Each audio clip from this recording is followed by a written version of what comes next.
And welcome to another Would I Lie to You, the show where we sort the fact from the fiction. Let's meet tonight's panellists. On Jessie Mulligan's team tonight, you know her as Pascal, and since Outrageous Fortune finished, she stayed in character as a Westie. That's right, she's unemployed. It's Siobhan Marshall.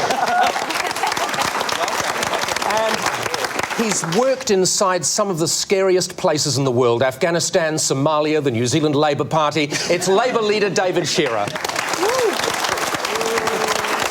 On John Bridges' team tonight, unlike everyone else I talked to on my radio live show, she actually came back week after week, so I'm returning the favour and happy to welcome Annabelle White. And for many years, he's been a touch of New Zealand colour on the international comedy scene. It's just a pity that colour is ginger. It's Jesse Griffin. To our first round of Would I Lie to You this evening, Home Truths, where our panellists each read out a statement from the card in front of them. Now, you probably know this by now. To make things harder, they've never seen the card before. They have no idea what they'll be faced with. It's up to the opposing team to sort the truth from the lies. And we'll start with David Shearer. I once had a 90-minute jam with Keith Richards. David claims to have once had a 90-minute jam with Keith Richards. I know that's not true because he's never awake for more than 90 minutes at a time. Who? What? David? Keith Richards. No. Where were you when this happened? Well, Keith Richards, you remember a few years ago, he was in Fiji and that coconut fell on his head. He had that accident. He was in here up in Auckland Hospital. That's not a nice way to talk about people that live in the islands. A mate of mine was working on his case, he was on his medical case. He was a doctor? He was a doctor. Yeah. So I said to him, I'd love to come in and meet him. When I went in, he had a bandage on and everything, but he had his light blue Telecaster in the corner and a couple of other guitars because he always travels with about 20 guitars. As you do. Was he like in the bed with one of those things on his head, the screws? Yeah. He couldn't move his head. He's like, "Hello, Dave. Oh, yeah. Come in, let's have a jam." Good news, buddy. I'm here for a 90-minute jam. Let's get going. Yeah. And you just go and pick up his guitar and he's like, "Put that down. What are you doing?" He just had this tray of drugs beside him and he seemed really happy, actually. I said, like you kind of do with the world's best guitar players. And I sort of play a bit of guitar, And so he picked up his guitar and just played it instead of fooling around. And, I picked up one of the others and had a bit of a jam with him. Was he coherent enough to give you some feedback on your playing ability? Yeah. Keith Richards has never been coherent. No. What did you play? We played some old bluesy numbers. There's a little thing called Cocaine Blues that he was particularly fond of. Not so much a tune, more a way of life. What hospital was it? I was up at Auckland Hospital. Just Auckland Hospital?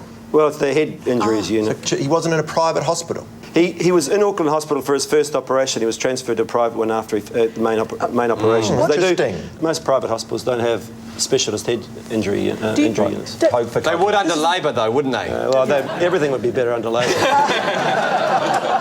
David, was your jam session... The weather would be better. The summer would be better. They would have had a better summer. Never fallen out of that coconut tree with you and You realise, David, we are going to cut all of this out of the programme. All right, John. OK. What do you think? Annabelle's going, yes. Yeah, I've done my detective work. He is telling the truth because that's exactly where he was. He was in that hospital, so I'm going to go with truth. OK. I think it's plausible, actually. Yeah. So I'd say it's not called Would I Plausible to you. Is it true, isn't it? There was too much boyish excitement about that story to be anything else but true. Yep. Paul? It's absolutely unanimous. They say you're telling the truth. It's a lie. Joking. Yes, it's a lie, and it's one of the best lies we've ever had on this programme. From the only politician we've ever had on this programme. Annabelle White, your turn. Oh, I'm a former specialist in military ammunitions. Annabelle claims to be a former specialist in military ammunitions. And David, you've probably come in contact with some specialists in that area. Yeah. What sort of ammunitions in particular, Annabelle? Well, things for the military in terms of classy explosives. Of all the military ammunitions, the military ammunitions are my favourite. Yes, for the New Zealand Defence Force, yes. So, baseball bats, sort of calibre are we talking slingshots. about? Rocks. What's your favourite weapon? Oh, a Magnum. It's an ice cream. Have you ever... Colt 45. Colt 45. Where did you train to be a military munitions expert? Wasn't actually needed to have any training. It was actually a government supply type position. So I was filling out order forms and buying stuff and shipping it. So the Minister of Defence said we need some special military ammunitions. Let's get that chick off Ready Steady Cook. Give her a go. Yes. She seems like she knows what she's doing. Look, if you're good with a whisk, you're good with explosives. If you were a specialist in military ammunitions, which is what you claim, Annabelle, list for us some military ammunitions. Not in actual fact, I can't name a lot of them because in actual fact I didn't need to. Can you name some? No, well, no, in actual fact, just rounds of ammunition. You can't That's all name it any is. of the things that you were in charge of shipping. No, I can't. And I was just told what to buy and how to ship it. Well, when they said what to buy, did they say just buy anything that is munitions? Just go and... What they say the New Zealand Defence Force will last 7 minutes if we were invaded in terms of what we've got. Well, I was in charge of making sure we had that 7 minutes were spectacular. Spectacular. So you had a Priscilla Queen of the Desert CD, So- a mirror ball. So, out of fairness, I'll give explanation of what was going on. The New Zealand Defence Department would send me a purchase order of what I needed to buy, and I would buy it, make sure it was paid, and then ship it. I don't want to keep cranking on about this, but you're on the phone and you say, we want 20. No, And they say, 20 what? And you say... I have no idea, but read the purchase order. All right, I think we've Jessie, heard enough. I think you have heard enough. It's time to make a call. Siobhan? I think she's lying, but I think she did a very good job. But if she's telling the truth, yeah, she's lying. I've got to say that's a lie. I mean, that's just didn't hang together. Yeah, it didn't hang together, Paul. Much like her cooking. There's no need for that. They say you're lying. It was the truth. It's absolutely true. So if Annabelle ever invites you over for bombed Alaska, you might want to check she means dessert and isn't about to invade a country. And at the end of that round, incredible, it's a tie. Join us in just a moment when we'll be playing This Is Mine. Welcome back to Would I Lie to You this Sunday evening. Our next round is called This Is Mine, where we bring on a mystery guest who has a close connection to one of our panellists. Now, this week, each of Jessie's team will claim it's them that has the genuine connection. It's up to John's team to spot who's telling the truth. Please welcome this week's special guest, Dennis. Welcome, Dennis. Good to have you on the show. All right, Jessie, you might like to tell us who Dennis is to you. Yes, this is Dennis. He's an artisan bread maker, and he bakes me a special loaf of bread every week. Of course he does. David. This is Dennis, and he's a karate instructor, and he taught me karate. Siobhan. This is Dennis, and he saved my life when I was 6. Well, it couldn't be simpler, simple. John's team, could it? Where would you like to start? I think we should start with Siobhan. Siobhan? Okay. So, Siobhan, right, what happened to you? Well, I was at a restaurant when I was 6 years old, and I choked, and he was playing Manuel. It was a Faulty Towers restaurant. Of course. And he Heimlich manoeuvred me and saved me. And my parents He didn't. Heimlich manoeuvred. Is that what it's called? Is that a verb? Yeah, I reckon it could He be a Heimlich verb. you. What did you choke on? It was a piece of chicken. A bone. No, just like a breast. I've choked on a breast before, it's not pretty. You were 6 years old. How well do you remember the incident? Not really well, but I do, because I panicked. It was horrible. And I just remember my mum freaking out and my dad, and they didn't do anything. And Manuel was walking between all the audience. Like, through all His the... name's Dennis? Yeah. So they thought, rather than helping you, they'll get the guy whose job it is to pretend to be a Spanish waiter. I know. But no, he just ran over and did it. They didn't ask him. Well, he ran obviously. over and said, see?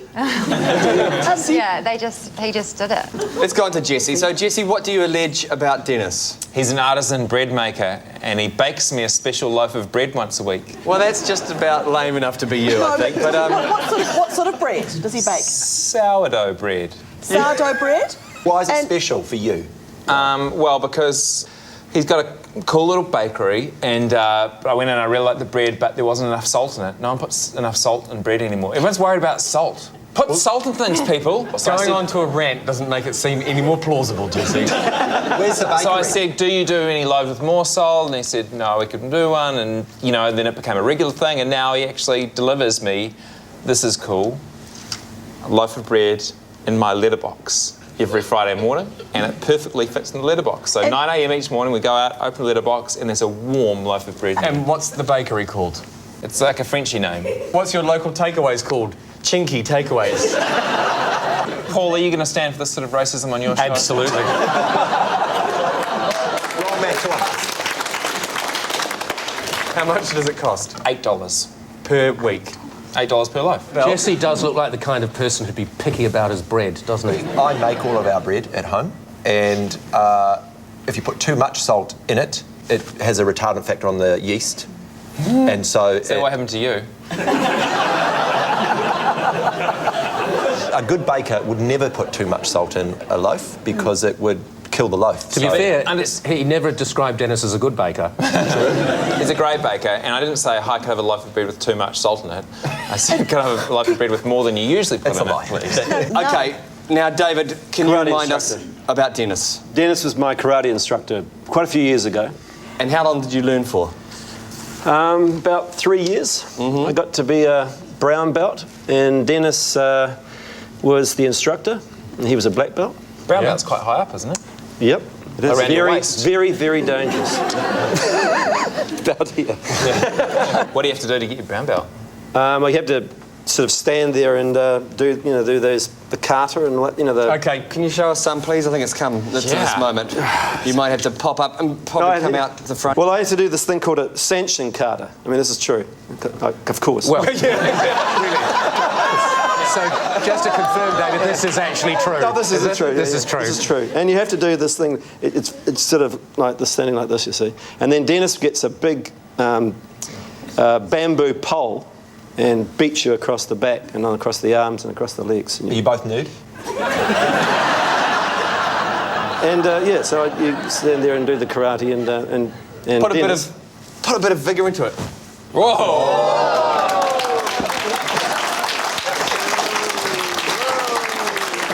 You see, you know- it's at times like this that I wish we had a block of 4x2.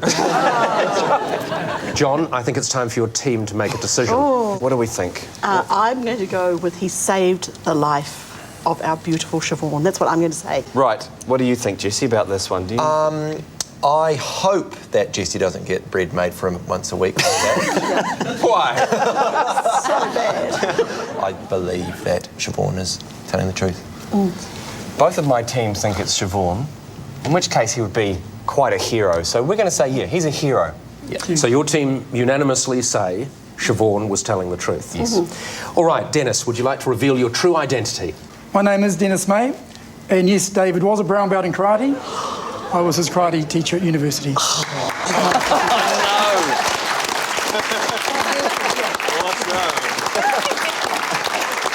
Yes, David is a brown belt in karate, which means he can kick, punch and chop. So why do I still feel like Helen Clark would beat him in a street fight? Dennis, thank you very much for joining us. Thank you. Well done, Dennis. Dennis, he's a legend. And at the end of that round, Jesse's team are ahead 6 points to 2. Join us after the break for Quickfire. Welcome back to the final round of this evening's Would I Lie to You? It's called Quickfire. Our panellists not only lie through their teeth, but against the clock. And again, they don't know if they're about to read out a true fact about themselves or a made-up fact that they've never seen in their lives before. David, your turn. I am an expert flower arranger and have arranged flowers with Princess Diana. Oh, now when did this happen? This happened a few years ago. Before I was leader of the Labour Party. And before Diana...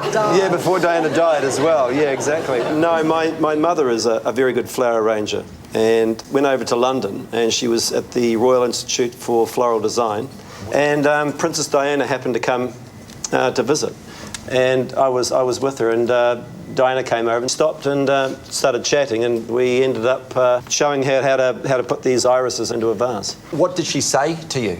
She was asking, obviously realised we were New Zealanders and we were there, how long were we going to be staying for, and then asked about what we were going to be doing with the irises. There was a vase there and a kind of mesh and paper mache type of a model thing. We were putting things together. Give us an example now. Say you had a brace of gladioli and a vase in front of you. Just show us how would you arrange them? And so you pick them up with both hands.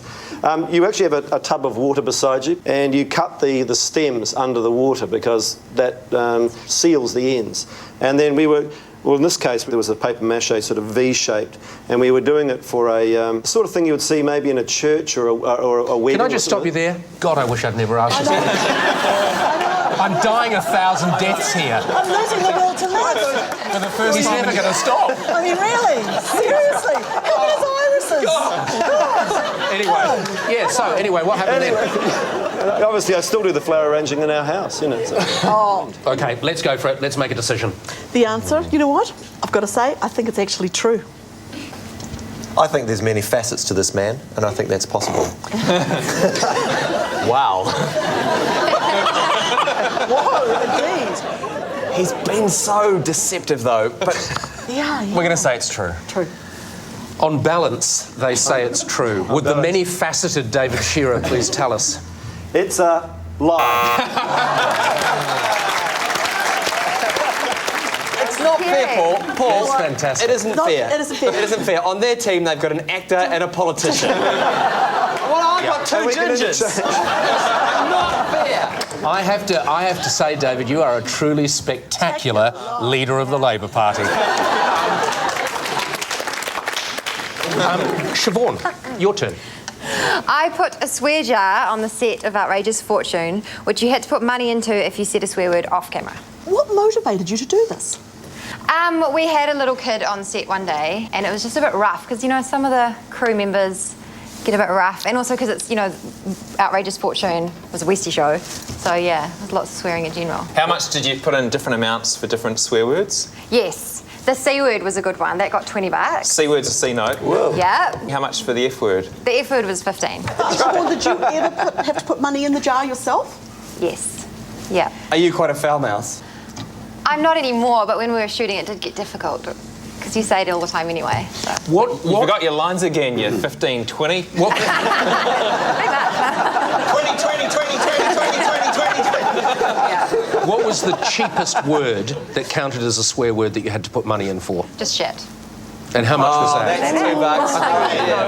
I didn't tell you before, but we've got a Would I Lie to You swear cup. And actually, shit is do the an most IOU. expensive one. Yeah. At the risk of saying it again, how much did you have to pay for shit? $5. $5. Can No. I ask, did anybody pay in advance and say I'm going to have a bad day today? It's $50. I mean, No, nobody thought of that. That's a great idea. John, I'm it's time for you to make a call on this. I think it's the truth. Annabelle thinks it's true. What do you think? Saying to a crew you're not allowed to swear, and if you do, it's money in a jar, I reckon they would go 15, 20 off. That doesn't make any sense. No, it doesn't make any sense. No, they'd go 15 off your 20. Yeah, they would. Trust Paul to be able to swear. So I reckon no, to be honest. Oh, 5. I think this is a lie. Yeah. I think this is a lie, Paul. It's a lie.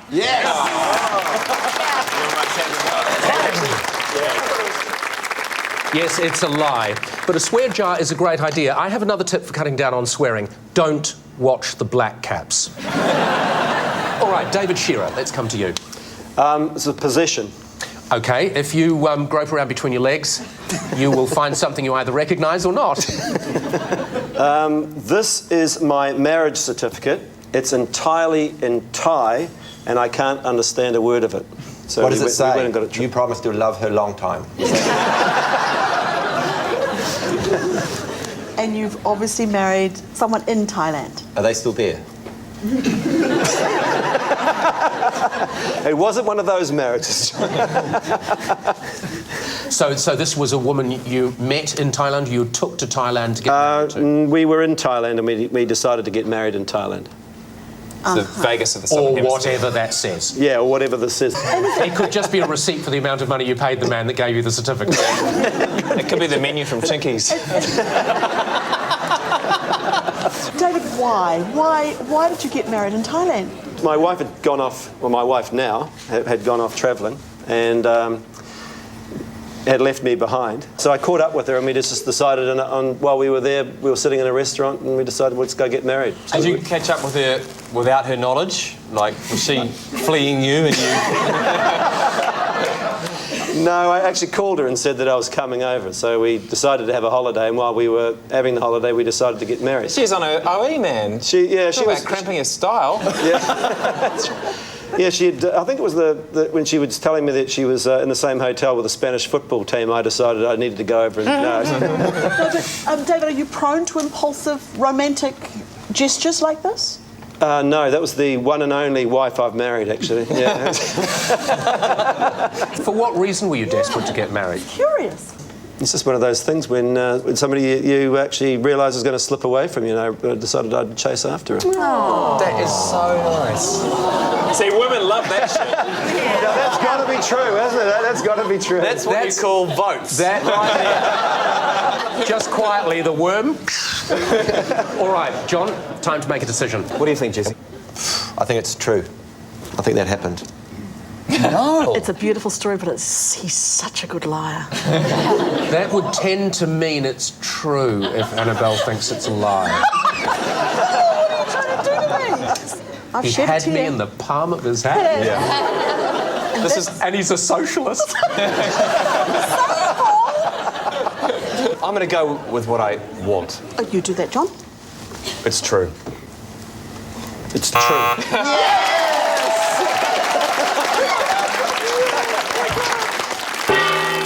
And that sound signals the end of the show, and I can reveal that Jesse's team have won. It's 10 points to 6. Well done. Of course, it's not just a team game, and my individual liar of the week has to be David Shearer. Why? He's a politician and very good at it. Good night. Thanks, New Zealand On Air. I never knew lying could be such fun.